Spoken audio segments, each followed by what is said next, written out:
यहाँ से स्टार्ट करेंगे। टेस्ट नंबर 21 यहाँ पर केजीएस का है और फुल लेंथ के हिसाब से 5वां पेपर है, ठीक है।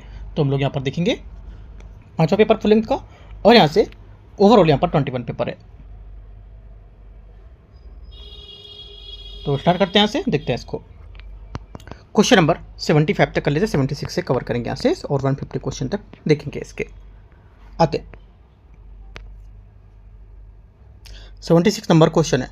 इसे बोले 1927 में राष्ट्रीय कांग्रेस के मद्रास अधिवेशन की अध्यक्षता किसने की थी, जहां साइमन आयोग का हर स्तर पर और हर रूप में बहिष्कार करने का निर्णय लिया गया था। आंसर 76 का क्या होगा? 76 का करेक्ट आंसर यहाँ से हो जाएगा M.A. अंसारी, ठीक है, इसका करेक्ट आंसर हो जाएगा, ठीक है। डॉक्टर मुख्तार अहमद अंसारी इसका करेक्ट आंसर हो जाएगा। क्वेश्चन नंबर 77 है। अभिकथन कारणार्थ लाहौर अधिवेशन के दौरान कांग्रेस ने सविनय विज्ञान आंदोलन शुरू करने के लिए संघर्ष का एक अत्यंत विस्तृत चरणबद्ध कार्यक्रम तैयार किया था। पहली बात यहाँ से 77 का क्या होगा?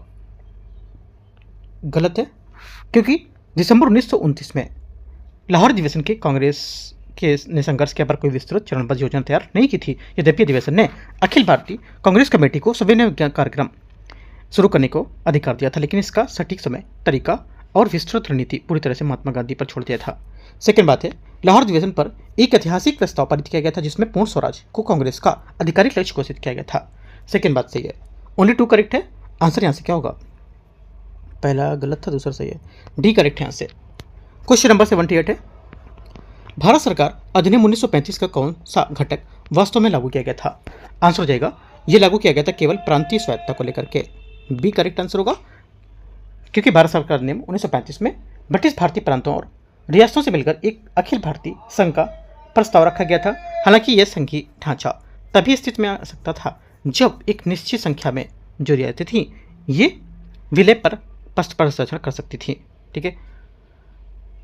आंसर क्या होगा? सी करेक्ट हो जाएगा, बी करेक्ट हो जाएगा, केवल प्रांतीय स्वायत्तता, है ना। आगे आते क्वेश्चन नंबर 79 नंबर है। भारतीय राष्ट्रीय कांग्रेस के भीतर वामपंथी नेतृत्व पदों के संबंध में विचार करना है। जवाहरलाल नेहरू 1929, 1936, 1937 में कांग्रेस के अध्यक्ष बने थे, ये चुने गए थे। पहली बात यहाँ से क्या होगा? करेक्ट है। सेकेंड, सुभाष चंद्र बोस ने वर्ष 1938 में और 1939 में निर्वाचित कांग्रेस अध्यक्ष के रूप में काम किया था।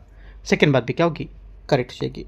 दोनों बातें करेक्ट है। 79 का आंसर 1 और 2 करेक्ट हो जाएगा। सी यहाँ से 79 का करेक्ट आंसर है। आगे आते क्वेश्चन नंबर 79 हो गया। क्वेश्चन नंबर 80 नंबर देखते हैं। क्वेश्चन नंबर 80 है। भारतीय राष्ट्रीय कांग्रेस द्वारा 1938 में गठित राष्ट्रीय योजना समिति के संबंध में इसके अध्यक्ष के रूप में किसे नियुक्त किया गया था? 80 का आंसर हो जाएगा से, ये जवाहरलाल नेहरू इसका आंसर होगा, डी। भारतीय राष्ट्रीय कांग्रेस के हरिपुरा अधिवेशन के दौरान 1938 में राष्ट्रीय योजना समिति एनपीसी की स्थापना की गई थी। इसकी पहल तत्कालीन कांग्रेस अध्यक्ष सुभाष चंद्र बोस ने की थी, जो जबरन औद्योगिकरण और केंद्रीकृत राज नियोजित में सुदृढ़ विश्वास रखते थे। क्वेश्चन 81 भारतीय राष्ट्रीय कांग्रेस ने किस विशिष्ट अधिवेशन में औपचारिक रूप से राज्यों की जनता के लिए राजनीतिक आंदोलनों में अधिक सक्रिय और प्रत्यक्ष रूप से भाग लेने का निर्णय लिया था? 81 का आंसर क्या होगा? 81 का करेक्ट आंसर यहाँ से डी सही हो जाएगा, ठीक है। डी यहाँ से सही आंसर होगा 81 का, त्रिपुरी अधिवेशन 1939। आगे आते हैं क्वेश्चन नंबर 82 उत्तर प्रदेश के बलिया के अलावा बंगाल के किस विशिष्ट जिले में क्रांतिकारी ने सफलतापूर्वक समानांतर सरकार की स्थापना की थी? आंसर हो जाएगा करेक्ट आंसर 82 का सही आंसर बी करेक्ट होगा, मिदनापुर सही आंसर होगा। मिदनापुर जिले के तामलुक उपखंड में क्रांतिकारियों ने सफलतापूर्वक जातीय सरकार, राष्ट्रीय सरकार की स्थापना की थी, जिसने दिसंबर 1942 में दिसंबर 1942 से सितंबर 1944 तक काम किया था, और यह अत्यधिक संगठित था, जिसमें चक्रवात और अकाल राहत कार्य किया गया था, स्कूल स्थापित किए गए थे, ठीक है। आगे क्वेश्चन आते हैं क्वेश्चन नंबर 83 किस लेखक ने तुहफा ए अकबर शाही नामक ऐतिहासिक ग्रंथ में शेर शाह सूरी के अथक प्रशासन के न्यायपूर्ण प्रशासन की प्रशंसा की है? 83 का आंसर क्या होगा? 83 का करेक्ट आंसर यहाँ से ये डी करेक्ट है, अब्बास सरवानी इसका सही आंसर होगा। 84 नंबर है। अकबर की प्रशासनिक व्यवस्था के अंतर्गत प्रधान वित्तीय अधिकारी या राजस्व के प्रधानमंत्री को क्या विशिष्ट पदनाम दिया गया था? 84 का आंसर हो जाएगा दीवाने आला, सही आंसर होगा। ठीक है,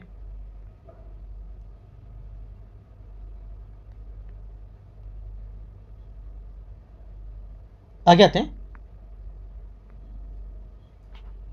क्वेश्चन 85 नंबर है, मुगल भारत में किस प्रमुख व्यापारी के बारे में दर्ज की है कि उनकी मृत्यु 1718 में हुई थी और वे अपने पीछे 85 लाख रुपए की नगद सामान की विशाल संपत्ति क्या है छोड़ गए थे, है ना।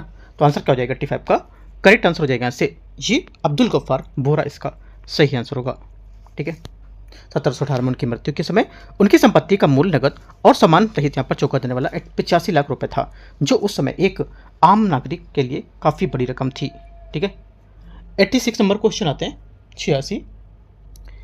अप्रैल 2026 में निम्नलिखित में से किस प्रमुख उद्योग ने उत्पादन में साल दर साल सबसे बड़ी गिरावट दर्ज की है? क्या होगा आंसर? आंसर यहाँ से हो जाएगा करेक्ट आंसर यहाँ से 85 का आंसर क्या होगा यहाँ से? अच्छा 86 है ना, 86 में तो करेक्ट आंसर हो जाएगा 86 का यहाँ से ये होगा कोयला।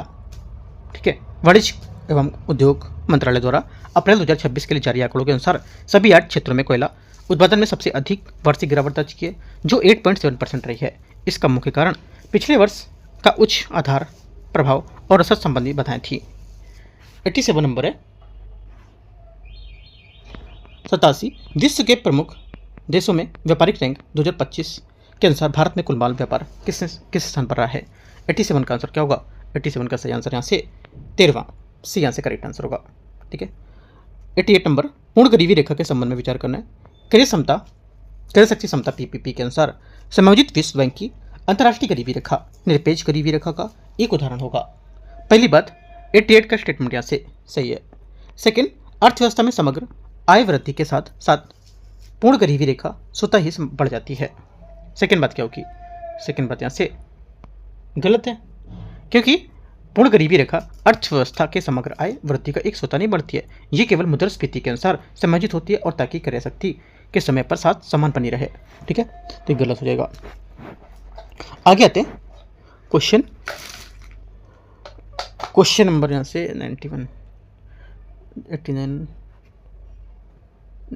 88 हो गया, 90 नंबर 89 देखते हैं। 89 नंबर है 89 नंबर, भारत में नवरत्न का दर्जा प्राप्त होने के संबंध में विचार करना है। ठीक है, पहली बात यहाँ से इसमें रखा है कि पहला स्टेटमेंट है नवरत्न का दर्जा प्राप्त होने से सीपीएसई को सरकारी निगरानी के बिना वित्तीय परिचालन मामलों में पूर्णतः स्वायत्तता मिल जाती है। पहला 89 का पहला स्टेटमेंट यहाँ से गलत है। सेकेंड बात है नवरत्न का दर्जा प्रदर्शन लाभ प्रदाता पर आधार दिया जाता है। सेकेंड बात क्या होगा? मतलब यहाँ पर कहने का कि नवरत्न का दर्जा के प्रदर्शन पर लाभ प्रदाता होते हैं उसके आधार पर दिया जाएगा। सेकेंड बात यहाँ से करेक्ट हो जाएगी। तीसरी बात बोला इसमें कि हाल ही में शामिल उपक्रम में 7 अब नवरत्न दर्जा प्राप्त सीपीएसई की संख्या 100 हो गई है, 100 हो गई है। ये बात गलत है क्योंकि 100 के करीब है, 100 भी नहीं हुई है। ओनली 2 करेक्ट है ना, बाकी सब गलत है। तो एक स्टेटमेंट करेक्ट है, कौन सा? 2 नंबर का। एक का मतलब सिर्फ पहला नंबर नहीं होता, एक का मतलब होता है इन तीनों में एक स्टेटमेंट सही है। क्वेश्चन 90 हाली श्रम बल अनुमान जो है उसके अनुमान के अनुसार 2025 में 15 वर्ष और उससे अधिक आयु के जो व्यक्ति हैं उसके लिए श्रमिक जनसंख्या अनुपात WPR कितना था? 90 का आंसर हो जाएगा। इसका WPR है 57.4%, इसका सही आंसर होगा।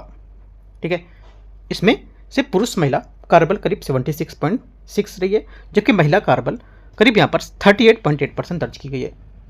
इस अवधि में 15 वर्ष और उससे अधिक आयु के वर्ग के लिए समग्र श्रम बल भागीदार 59.3 रही है % में, और समग्र बेरोजगारी दर घटकर 3.1% हो गई है, 3.1। ठीक है, करेक्ट आंसर 90 का भी करेक्ट है।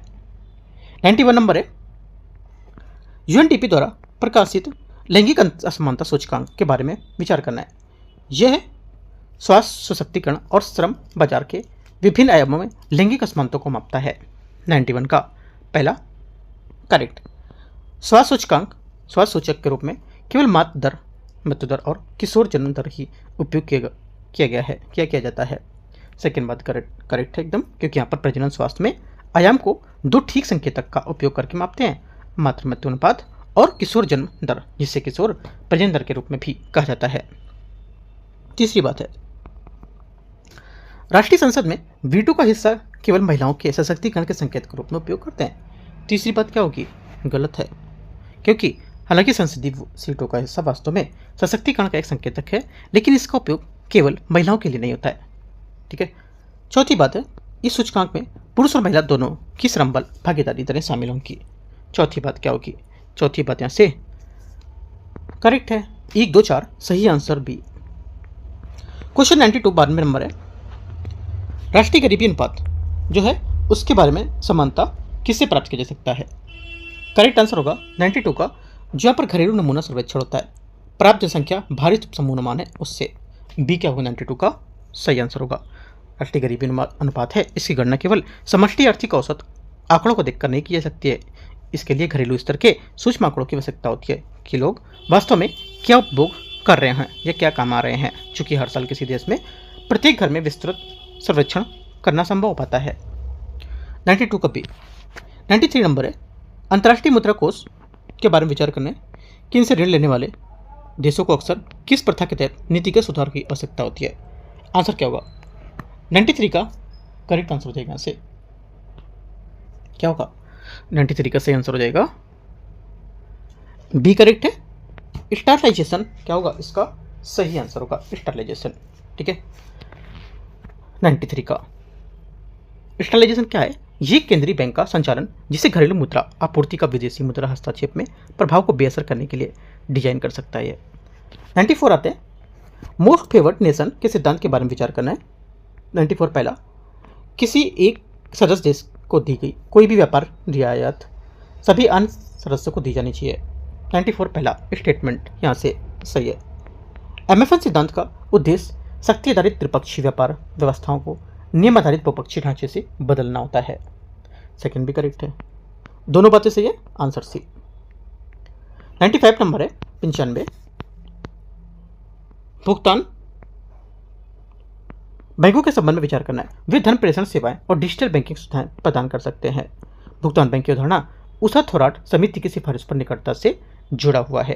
पहली बात करेक्ट है, दूसरी बात यहाँ से गलत हो जाएगी, क्योंकि भुगतान बैंक का ढांचा नचिकेत मोड़ समिति जो है उसकी सिफारिश के आधार पर तैयार किया गया था। उषा थोराट समिति का संबंध स्मॉल फाइनेंस बैंक की लाइसेंसिंग से है, ना कि भुगतान बैंक से। तीसरी बात, उन्हें जमा स्वीकार करने की अनुमति होती है, लेकिन उन्हें पूर्ण रूप से पैमाने पर ऋण देने का कार्य करने की अनुमति नहीं होती है। करेक्ट है। 1 और 3 सही है। सही आंसर क्या हो जाएगा? 1 और 3 सी। 96 नंबर, कवक के बारे में विचार करना है। उनमें प्रकाश संश्लेषण के लिए क्लोरोफिल मौजूद होता है। 96 पहला स्टेटमेंट यहाँ से क्या होगा? पहली बात यहाँ से गलत है पूरी। क्यों? क्योंकि कवक गैर हरित परपोषी जीव होते हैं जिनमें क्लोरोफिल का भाव होता है। चूंकि प्रकाश संश्लेषण के लिए क्लोरोफिल आवश्यक है, इसलिए कवक अपना भोजन स्वयं नहीं बना सकते हैं। इसके बजाय वे मृत और सड़ने वाले कार्बनिक पदार्थों को मृत जीवित मेजबान या सहजीवी संबंध के माध्यम से पोषक तत्व प्राप्त करते हैं। पहला गलत। सेकंड, वे भोजन को ग्लाइकोजन और तेल के रूप में संग्रहित करते हैं। सेकंड बात क्या होगी? करेक्ट है। ओनली 2 करेक्ट है, बी। 97 नंबर क्वेश्चन है, क्लोरोप्लास्ट के भीतर प्रकाश संश्लेषण में होने वाली डार्क रिएक्शन का वास्तविक स्थान क्या है? डार्क रिएक्शन का वास्तविक जो स्थान है वो क्या होगा? करेक्ट आंसर हो जाएगा 97 का, ये हो जाएगा स्ट्रोमा। यहाँ से इसका सही आंसर होगा। ठीक है। डार्क रिएक्शन जो होता है जिसे केल्विन चक्र या प्रकाश संश्लेषण का संश्लेषण चरण भी कहा जाता है, और क्लोरोप्लास्ट में स्ट्रोमा में होता है, जो स्ट्रोमा ग्रेनों के चारों ओर तरल द्रव से भरा होता है। इस चरण में प्रकाश संश्लेषण अभिक्रिया के दौरान उत्पादित एटीपी और NADPH का उपयोग कार्बन डाइऑक्साइड के कार्बोहाइड्रेट में स्थिर किया जाता है, जिससे हालांकि डार्क रिएक्शन कहा जाता है, लेकिन ऐसा इसलिए नहीं क्योंकि यहाँ पर अंधेरा में हो और इसके बजाय प्रत्यक्ष प्रकाश की आवश्यकता नहीं हो, है ना। सिर्फ आप इसका आंसर याद रखो, इतना डीप में जाके नहीं पूछेगा। सी यहाँ से करेक्ट आंसर होगा। 98 है, कोशिका द्रव और कोशिका के अंदर बाहर आवागमन को नियंत्रित करने के लिए या नियंत्रित करने वाली पारगम्य संरचना को क्या कहते हैं? आंसर हो जाएगा करेक्ट आंसर 98 का सी, प्लाज्मा झिल्ली इसका सही आंसर है। प्लाज्मा झिल्ली जिसे कोशिका झिल्ली भी कहा जाता है, ये एक पतली, जीवित और लचीली सीमा है जो कोशिका को घेरे रहती है और ये चयनात्मक रूप से पारगम होती है, जिसका अर्थ होता है कि वह केवल कुछ पदार्थों को ही कोशिका में प्रवेश करने और बाहर निकालने की अनुमति देती है। 99 नंबर क्वेश्चन है। 99 बोला है पृथक्करण के नियम के बारे में विचार करना है। पृथक्करण के नियम युग्मकों की जो शुद्धता है, ठीक है, उसका नियम भी कहा जाता है। 99 का पहला स्टेटमेंट यहाँ से करेक्ट होगा। सेकेंड बात, इस नियम के अनुसार युग्मक निर्माण के दौरान दोनों एलील प्रत्येक युग्मक में प्रवेश करते हैं। गलत है, क्योंकि पृथक्करण का नियम बिल्कुल इसके विपरीत कहता है। युग्मक निर्माण के दौरान एलील का जोड़ा अलग हो जाता है और प्रत्येक युग्मक में केवल एक ही एलील प्रवेश करता है। इस प्रकार एक युग्मक किसी विशेष लक्षण के लिए शुद्ध होता है। उदाहरण के लिए टी जीनोटाइप वाला एक विषम युग्मी पौधा, ठीक है। आंसर क्या होगा 99 का पहला करेक्ट है, दूसरा गलत हो जाएगा। क्वेश्चन नंबर 100 है 100 नंबर। आंत में सतह का यहाँ पर क्षेत्रफल बढ़ाने वाली यहाँ पर उंगली हो जाए जैसे यहाँ पर संरचना को क्या कहा जाता है। 100 का करेक्ट आंसर हो जाएगा, इसे कहा जाता है विली कहा जाता है। विली यहाँ पर छोटी आंत और आंतरिक परत होती है, उसमें उंगलियों के समान असंख्य छोटी संरचना होती है जिन्हें विली कहा जाता है। इस टाइप का क्वेश्चन मैंने क्रिएट किया था यूपी पीसीएस का जो पेपर था, अपना पहला पेपर या दूसरा पेपर जो भी था, उसमें मैंने जीव विज्ञान पेपर में टॉपिक बताया था, उसको पूरी संरचना के साथ मैंने दिखाया था वहाँ पर फिगर दिखा के, ठीक है। काफ़ी इंपॉर्टेंट क्वेश्चन है यूकेटी अपना जो टेस्ट है उसमें। आगे क्वेश्चन आते हैं 101 नंबर। निम्नलिखित में से कौन सा मानव फ्रेमवर्क का उद्देश्य सर्वोत्तम रूप से वर्णन करता है। आंसर हो जाएगा 101 का करेक्ट आंसर यहाँ से जी, भारत की मानव केंद्रित और समावेशी एआई विकास रणनीति का मार्गदर्शन करना। 101 का सी करेक्ट है। इंडिया एआई इम्पैक्ट समिट 2026 का आयोजन 16 फरवरी से 21 फरवरी 2026 तक नई दिल्ली के भारत मंडपम में किया गया था और इसका उद्घाटन प्रधानमंत्री नरेंद्र मोदी द्वारा किया गया था। इस शिखर सम्मेलन का केंद्रीय विषय सर्वजन हिताय सर्वजन सुखाय ये था, जो भारत के इस दृष्टिकोण को दर्शाता है कि एआई को मानवता की सेवा करनी चाहिए और समावेशी विकास में योगदान देना चाहिए। 102 नंबर आते हैं क्वेश्चन, देखते हैं। मिशन मित्रा के बारे में विचार करना है। यह भारत के गगनयान मिशन से जुड़ा एक व्यवहार संबंधी मूल्यांकन कार्यक्रम होगा। पहली बात स्टेटमेंट यहाँ से सही है।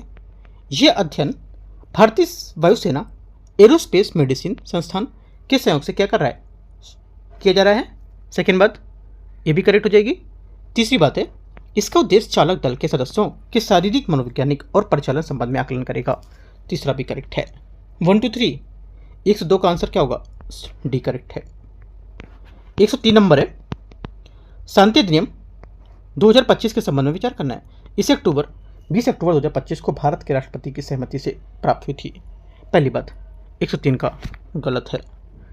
शांति अधिनियम को 20 दिसंबर 2025 को भारत के राष्ट्रपति स्वीकृति प्राप्त हुई थी और उसी दिन इसे राजपथ में सूचित किया गया था और इसलिए प्रश्न में दी गई पर जो थी 20 अक्टूबर है, जो गलत बता रही है 2025 है ना, 20 दिसंबर होगी। ये परमाणु ऊर्जा और आयनीकरण विकिरण के संवर्धन, विकास और उपयोग के लिए एक कानूनी ढांचा प्रदान करता है। सेकेंड बात करेक्ट है।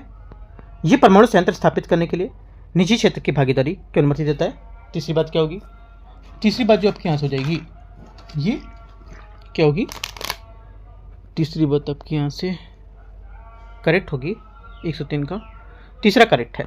आंसर 2 और 3 से हो जाएगा तो बी यहाँ से करेक्ट आंसर हो जाएगा क्वेश्चन नंबर 103 का। 104 नंबर क्वेश्चन है। इसमें बोला जिंक फिंगर न्यूक्लियस का मुख्य उद्देश्य यहाँ पर किस रूप में करते हैं, मुख्य रूप से उपयोग किस में करते हैं। आंसर हो जाएगा 104 का करेक्ट आंसर, ये सटीक डीएनए कटिंग को लेकर के करेंगे, ठीक है।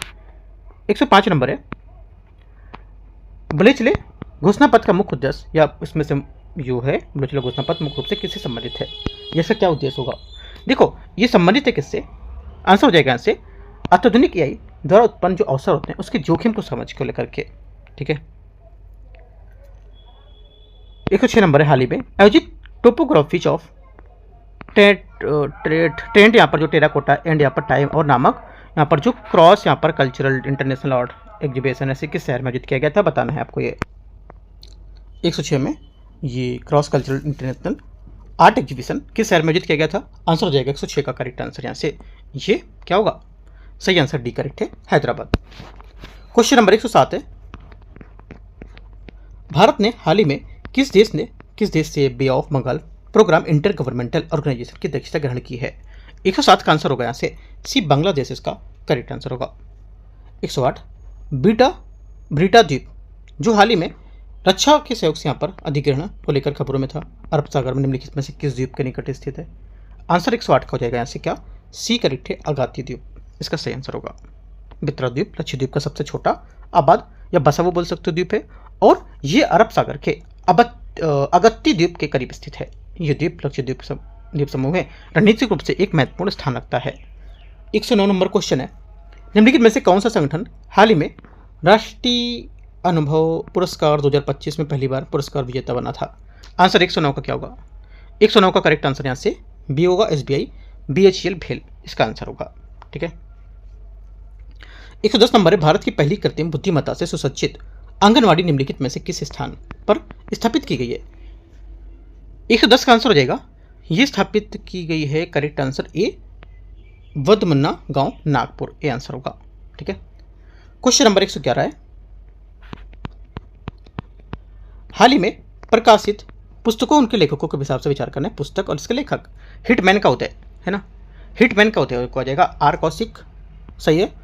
MS Swaminathan, the man who feed India, ये प्रियमदा जयकुमार है ना, सही है, दोनों सही है। The man who became cinema, ये कौन हो जाएगा? दिलीप कुमार, अशोक चोपड़ा नहीं होगा। 111 का सी करेक्ट है, सभी तीनों कैसे होगा? The man who became Dilip Kumar, ये लिख की गई थी अशोक चोपड़ा, ठीक है, अशोक चोपड़ा ही था।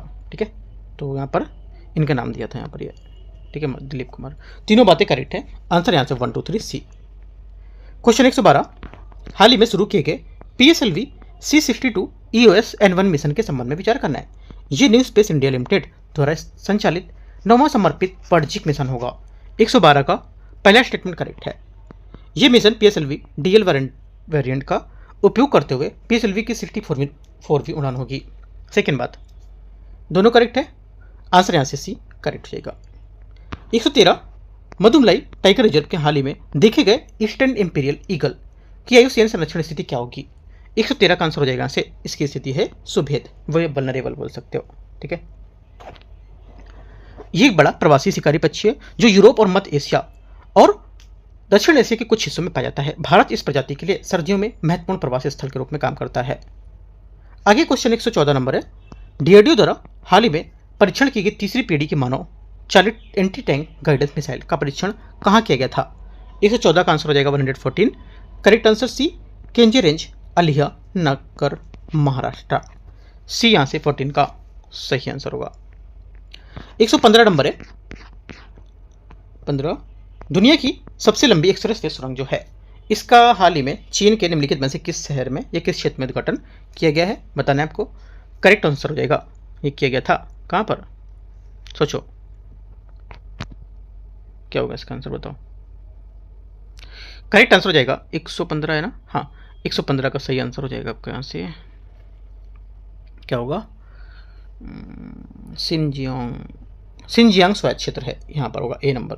ठीक है, आगे क्वेश्चन आते हैं। Question number 116, United Nations Alliance of Civilization का 11वां ग्लोबल फोरम्स किस शहर में आयोजित किया गया था? 116 का आंसर क्या होगा? सी करेक्ट है, रियाद इसका आंसर। 116 का United Nations Alliance for Civilisations 11वां फोरम जो शहर आयोजित किया गया था कहाँ पर? बताया मैंने आपको, सी नंबर, रियाद। देखो 17 नंबर क्वेश्चन है, हाल ही में नाबार्ड को IAMAI द्वारा आयोजित अर्थ समिट 2025 में किस स्थान पर आयोजित किया गया था? 117 का आंसर हो जाएगा, ये आयोजित किया गया था कहाँ पर? महात्मा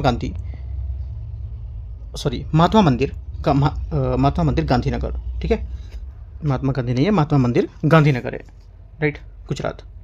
क्वेश्चन नंबर 118, हाल ही में शुरू की गई इम्पैक्ट राइज इनिशिएटिव के बारे में विचार करना है। वहाँ पे भी पूछ सकता है किस सिटी में की गई थी, मतलब कहाँ पर की गई थी, किस राज्य में, तो गुजरात होगा उसका। ठीक है, 118 है, IIT बॉम्बे जो इम्पैक्ट राइज है, इस IIT बॉम्बे टेक्नोलॉजी का इस्तेमाल करके समाज में आने को लेकर के योग बदलाव लाने के लिए शुरू किया गया था।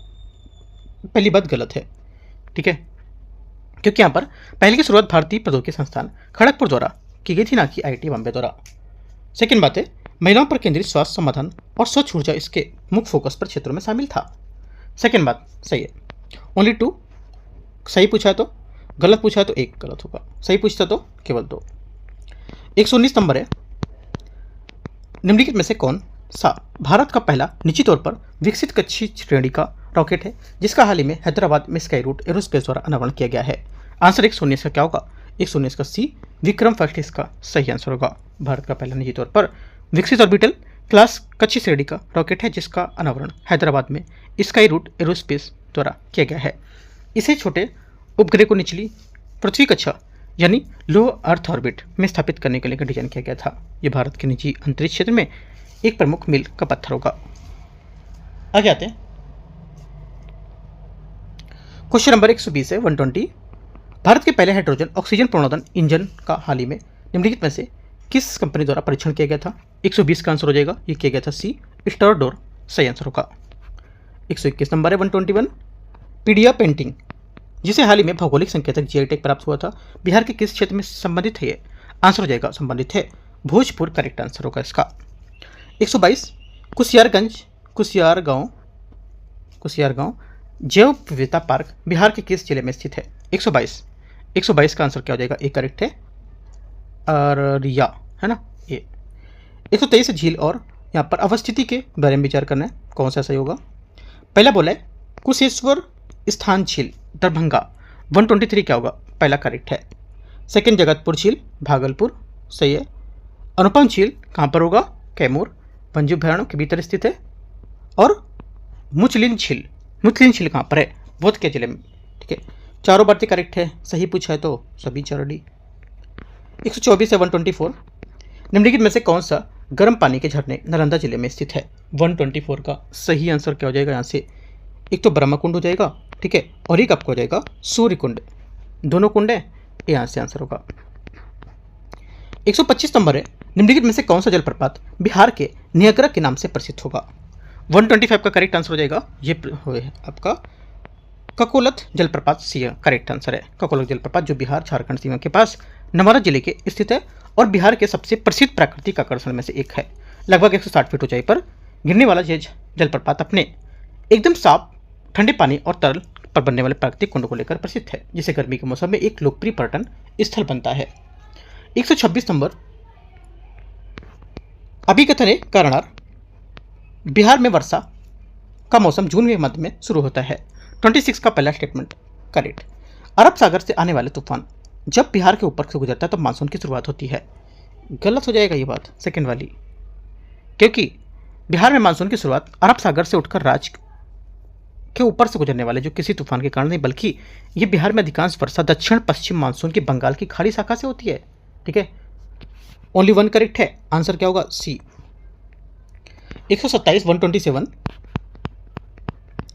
बिहार बजट 2026-27 के बारे में विचार करना। क्षेत्र और बिहार की अर्थव्यवस्था में क्षेत्र में हिस्सेदारी क्या होगी? पहली बात, कृषि में 26%, गलत है, कृषि में 23%। विनिर्माण में कितना? 23%, करेक्ट है। सेवा में कितना? 54%, 51% नहीं होगा, कितना होगा? 54% होगा। आंसर क्या होगा? सिर्फ दूसरा ही करेक्ट होगा, है ना। दूसरा मतलब कहने का एक युग्म करेक्ट है। 128 है, बिहार एआई शिखर सम्मेलन 2026 जो राज्य के कृत्रिम बुद्धिमत्ता पर एआई को महत्वपूर्ण आयोजन को बनाता है और आयोजन की स्थिति को हुआ था, ये आयोजन हुआ था जो 128 का करेक्ट आंसर सी 23 से 24 मई 2026 करेक्ट आंसर होगा 128 का, ठीक है। आगे आती क्वेश्चन 129, जयप्रकाश नारायण पक्षी अभयारण्य स्थित है कहाँ? 129 का आंसर हो जाएगा, ये स्थित है बलिया में, ये करेक्ट आंसर होगा। 130 नंबर है, 2006 में संशोधन विधेयक के संबंध में बिहार के पंचायती राज संस्थाओं में अति पिछड़ा वर्ग के लिए कितना आरक्षण प्रदान किया गया है? 130 का हो जाएगा सी 20% आरक्षण प्रदान किया गया है, ठीक है। अत्यंत पिछड़ा वर्ग ईबीसी के लिए 20% और पंचायती राज संस्थाओं में सभी तीनों स्तरों में महिलाओं के लिए 50%। 131 से 131 निम्नलिखित में से कौन सी नदियां अजय नदी का सहायक नदी है? 131 का आंसर हो जाएगा, एक तो तुमुनी नदी, ठीक है, उसके बाद तुमुनी नदी, उसके बाद आपको हो जाएगा कुनूर नदी, जयंती नदी, पत्थरों नदी, सभी करेक्ट है। डी क्या होगा? अजय नदी की सहायक नदियाँ ये चारों है, ठीक है। पत्थरों नदी जो है ये दाहिनी किनारे की है और जयंती नदी दाहिने किनारे की, कुन्नूर नदी दाहिने किनारे की और तुमनी नदी पश्चिम बंगाल के वर्धमान क्षेत्र में होकर बहने वाली एक छोटी सहायक नदी है। 132 132 बिहार में ग्राम कचहरी के संबंध में विचार करना है। बिहार में ग्रामीण आबादी के घर घर जाकर न्याय दिलाने के लिए प्रत्येक ग्राम पंचायत में एक ग्राम कचहरी की स्थापना की गई है। 132 का पहला स्टेटमेंट क्या होगा? यहाँ से करेक्ट है। ग्राम कचहरी को दोषी पाए जाने वाले पक्ष 1000 रुपये तक जुर्माना लगाने का अधिकार देता है। एकदम सही है, दोनों बातें सही है। 133 पटना कलम किन दो कला शैलियों में का मिश्रण होगा? 133 का आंसर हो जाएगा मुगल और फारसी कला की शैली का एग्जाम्पल होगा। 134 मुंगेर पहाड़ी निम्नलिखित में से किस भौगोलिक क्षेत्र का हिस्सा है? 134 का आंसर हो जाएगा ऐसे ये भी दक्षिणी पहाड़ी क्षेत्र का हिस्सा होगा। 135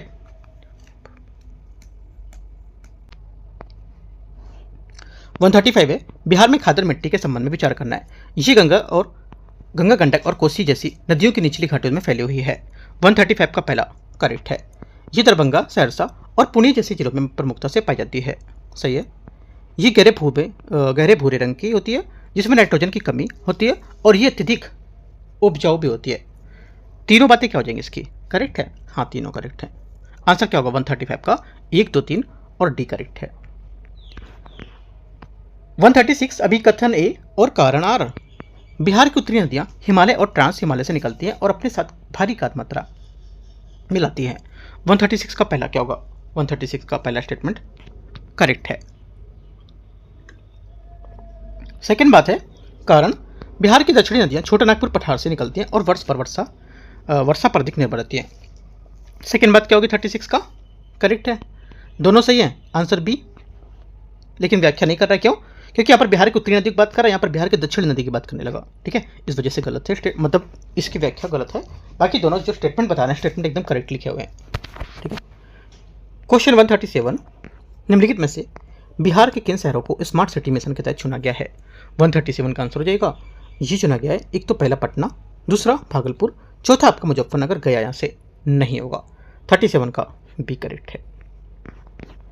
38 नंबर 138 बिहार बजट 2026-27 के अनुसार बिहार के कुल व्यय का कितना % स्वास्थ्य क्षेत्र को आवंटित किया गया है? 138 का आंसर हो जाएगा स्वास्थ्य क्षेत्र को आवंटित किया गया है 6.3%। 139 बिहार में पाई जाने वाली निम्नलिखित में से कौन सी मृदा प्रकार विशिष्ट रूप से अम्लीय लव से भरपूर चूने के कम दक्षिणी पठार के किनारे ही सीमित है? 39 का आंसर क्या होगा? ये हो जाएगा बी करेक्ट है बाल्थर मिट्टी ये एक संक्रमणकालीन मिट्टी है जो छोटा नागपुर पठार सीमांत क्षेत्रों के साथ एक सक्रिय पट्टी पाई जाती है, जो कि इसका निर्माण प्राचीन कृष्णली पठारी चट्टानों के अपक्षय से हुआ है, इसलिए इसमें लोहे की प्रचुरता होती है। 140 नंबर क्वेश्चन 140 कथन ए कारण आर। दक्षिण बिहार या बिहार दक्षिणी चीन सागर से उत्पन्न होने वाले तूफान से प्रभावित होता है। 140 का पहला स्टेटमेंट यहाँ से क्या होगा? करेक्ट है। सेकेंड, मानसून की वापसी के दौरान बिहार में बंगाल की खाड़ी से आने वाले उष्णकटिबंधीय चक्रवातों के प्रभाव होता है। सेकेंड बात भी सही है, दोनों बातें सही हैं आंसर्स, लेकिन व्याख्या इसकी नहीं कर रहा है। ठीक है। 41 आते हैं। एक खास कोड जो है दे रखा है, ये कोड भाषा में दे रखे हैं, उस कोड भाषा में ग्रीन का कोड क्या होगा? ये तो पूरा दे रखा है ना तीनों में, तो ग्रीन का कोड यहाँ पर क्या बताएगा? बताओ ग्रीन का कोड क्या होगा? 18 होगा, क्योंकि ग्रीन की जगह 18 लिखा है। क्या सही है ये? सोचो। एकदम करेक्ट है, आंसर 18 होगा। ठीक है। आगे क्वेश्चन 142 आते हैं। 142 है असंगत विकल्प को चुनना है। असंगत विकल्प इनसे कौन से होंगे? 142 का आंसर हो जाएगा यहाँ से CGL20 इसका आंसर होगा। उस विकल्प का चयन करना है जो चौथे समूह का उसी प्रकार संबंधित है जिस प्रकार दूसरा पहले समूह से संबंधित होगा। 143 का आंसर हो जाएगा BHAL के हाल्क इसका आंसर होगा 143 का। 144 नंबर क्वेश्चन है, दी गई आकृति में कितने त्रिभुज हैं, कितने ट्रायंगल हैं यहाँ पर 144 में? बताओ कितने हैं? करेक्ट आंसर हो जाएगा 144 का सही आंसर यहाँ से ये ए करेक्ट है 14। क्वेश्चन नंबर 145 145 अगर 5 × 8 × 2 = 85 है तो 6 × 9 × 3 108 है तो 10 × 4 × 7 कितना होगा? आंसर हो जाएगा 145 का सी 67 होगा। कितना होगा? 67। 46 नंबर है, यदि दो संख्याओं का अनुपात 7:5 है, उनकी लघुत्तम समापवर्तक एलसीएम का महत्तम समापवर्तक एचसीएफ का गुणनफल 875 है, तो एलसीएम और एचसीएफ का व्युत्क्रम का योग कितना होगा? व्युत्क्रम का योग कितना होगा? 146 का आंसर हो जाएगा ए। 36 या 36 डिवाइड या 36/175 यहाँ से करेक्ट होगा। 47 31.5 का स्क्वायर, ठीक है, और -18.5 का स्क्वायर क्या होगा? आंसर 147 का हो जाएगा क्या? ए करेक्ट है, 650 होगा। ये सब आप क्वेश्चन सॉल्व करो, है ना, आंसर मैं आपको बताता जा रहा हूँ यहाँ से। 48 नंबर है, यदि पी क्यू आर धनात्मक वास्तविक संख्या है तो √p की पावर -1 क्यू इंटू क्यू की पावर -1 आर इंटू आर की पावर -1 पी, इसका मान क्या होगा? ये इसकी वैल्यू क्या होगी? आंसर हो जाएगा, इसकी वैल्यू होगी कितनी? ये 1 हो जाएगी, ठीक है। 1/p into Q, 1/q into R, 1/r into P, सब कट जाएंगे तो एक ही बचेगा, √1 बराबर 1। 149 आते हैं 149 से पी किसी कार्य को 10 दिनों में पूरा करता है, क्यू उसी काम को आधा दिन में 15 दिन पूरा कर सकता है, और आर उसी काम का एक हिस्सा 1/3 10 दिन में पूरा कर सकता है। यदि वे तीनों मिलकर उस काम को पूरा करना शुरू करें तो कार्य कितने दिनों में समाप्त हो जाएगा? आंसर क्या होगा? 149 का करेक्ट आंसर डी आंसर सही होगा, 6 दिन। 150 नंबर क्वेश्चन है, एक वृत्त की परिधि और एक वर्ग का परिमाप बराबर है, यदि वृत्त की त्रिज्या 14 सेंटीमीटर तो वर्ग का क्षेत्रफल सेंटीमीटर में क्या होगा? 150 का आंसर हो जाएगा यहाँ से 484, इसका आंसर होगा डी नंबर। तो इस टाइप से यहाँ पर 150 क्वेश्चन पूरे हो गए, और यहाँ पर ये टेस्ट था बीपीएससी का 21वां पेपर, ये बोल सकते हो फुल लेंथ नंबर 5वां। अब हम लोग को बचा है फुल लेंथ पेपर 6, हम लोग 6 देखेंगे, ठीक है। एंड करते हैं से इसको, कुछ डाउट रहेगा आप नीचे कमेंट में पूछ सकते हो। और सुबह हम लोगों ने किया हुआ है एडुटेरिया का टेस्ट नंबर 3 था शायद, फुल टेस्ट देख सकते हो आप, वो भी मैंने कराया सुबह। All the best, thank you.